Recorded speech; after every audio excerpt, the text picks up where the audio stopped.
I'm sure at some point in your life, you have, like me, received correction. Could have been from a teacher, a parent, a youth pastor, or a leader.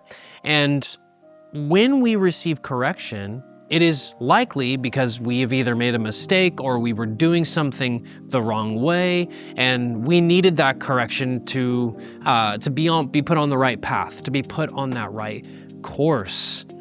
Correction can be given by someone wiser than us for our benefit. Correction can be for our good.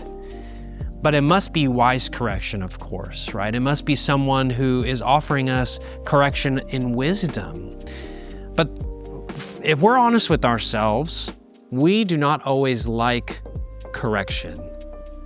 And the question is why? Why do we not always like correction? And the answer is because it hurts our pride. In our pride, we do not like being told that we are wrong about something. Have you ever experienced that where someone told you, hey, I think you're wrong on this, or I think you've made a mistake? We don't like being told that because that hurts. That hurts our pride, right? It hurts us to say we could be wrong because, I could never be wrong, right? Well, in verse 18, Proverbs says, poverty and shame will come to him who disdains correction, but he who regards a rebuke will be honored. The truth is, we all make mistakes. But a person who makes mistakes and does not receive correction from others about their mistakes makes a huge mistake themselves. They remain in their mistake, in their wrongdoing, and they never learn from it, which ultimately leads to poverty and shame, the book of Proverbs tells us. And I want you to think about the power of that for a moment.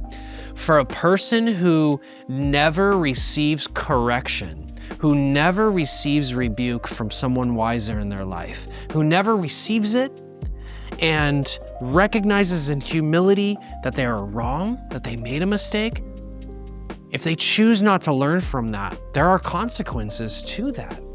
And the wisdom warning here for us is, do not, in your pride, be inconsiderate of correction when it comes your way. If you have people in your life that love you and are wiser than you, which you should, then you will be corrected at times because we all make mistakes. You are going to make mistakes. And we need to be told when we make a mistake. And we need to receive that correction, knowing that it's ultimately for our good. It never feels good, but it's much better in humility to receive that correction, knowing that's just going to help us grow, right? And so the question for you today is do you receive correction well in your life? When someone wiser, someone who loves you comes to you and says, hey, I think this was a mistake. I think you need to grow in this, or I want to encourage you with this. Do you receive that in humility or do you reject it? My encouragement and challenge to you is receive it, embrace it, learn from it, and grow from that correction.